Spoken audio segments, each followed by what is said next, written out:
গত 14 এপ্রিল ভোরে মুম্বাইয়ের বান্দ্রায় সালমানের বাড়ির বাইরে দুজন অজ্ঞাত পরিচয় ব্যক্তি গুলি চালায়। এরপর হেলমেটের আড়ালে মুখ ঢেকে মোটরসাইকেলে করে ঘটনাস্থল থেকে পালিয়ে যায় তারা।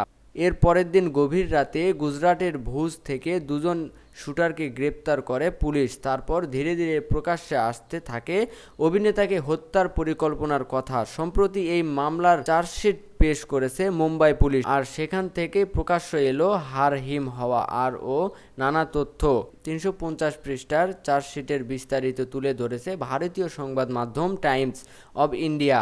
সেখানে ঘটনার পরিকল্পনাকারী হিসেবে 5 জনের নাম এসেছে। এদের সবাই বিশ্বই গ্যাংয়ের সদস্য। এই চার্জশিটে আরও জানানো হয়েছে, সালমান খানকে হত্যা করতে 25 লাখ রুপি চুক্তি করেছিল অভিযুক্তরা। 2023 সালের আগস্ট থেকে 2024 সালের এপ্রিল পর্যন্ত এই ষড়যন্ত্রের ছক কষা হয়। পুলিশি তদন্তে উঠে এসেছে এই গ্যাং পাকিস্তান থেকে একে 47 একে 92 M16 রাইফেল তুরস্কের বিখ্যাত জিগানা পিস্তল আনিয়েছিল। এই জিগানা পিস্তল দিয়েই 2022 সালের 29 মে পাঞ্জাবি গায়ক সিধু মুঞ্জওয়ালাকে হত্যা করা হয়েছিল। রীতিমতো নজরদারি চালানো হয়েছিল সালমানের উপর। অভিনেতার চলাফেরার উপর নজর রাখতে বেশ কজনকে নিয়োগ করা হয়েছিল। ভাইজানের মুম্বাইয়ের পানভেলের ফার্ম হাউস থেকে শুরু করে গুরুগ্রামের ফিল্ম সিটি বা তিনি যেখানে যেখানে নিয়মিত শুটিংয়ে যেতেন সেসব জায়গায় তাকে অনুসরণ করত বিশ্বই গ্যাংয়ের সদস্যরা। অভিনেতার